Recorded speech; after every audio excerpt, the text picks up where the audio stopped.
कल्याणच्या महात्मा फुले पोलिसांना एक माहिती मिळाली की कल्याण पश्चिम येथील झुंजारराव मार्केटमध्ये असलेल्या एका दुकानात काही तरुण लुटीच्या इराद्याने येणार आहेत।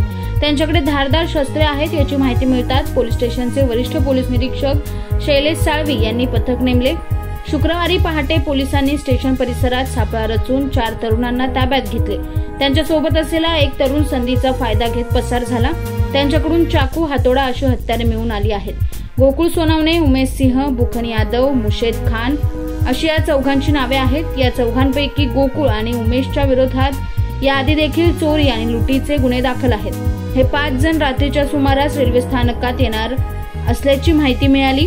ते रात्रीच्या सुमारास रेल्वे स्थानकात येणाऱ्या जाणाऱ्या लोकांना गाठतात, त्यांच्याकडून पैसे हिसकावून घेतात। अनेकदा असे होते की प्रवासी तक्रार करीत नाही, त्याचा हे लोक फायदा घेत होते। आता पोलिसांनी पुढील तपास सुरू केला आहे।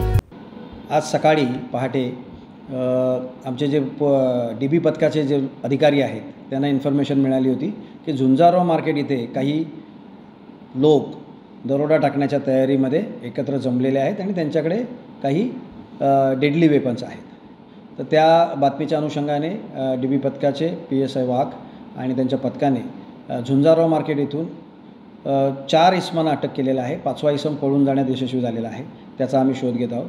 4 इसमांना अटक केलेली आहे आणि त्यांच्याकडून चाकू, स्क्रूड्रायव्हर, पक्कड, हातोडा तसंच मिरचीची पूड अशी काही गोष्टी रिकवर केलेल्या आहेत।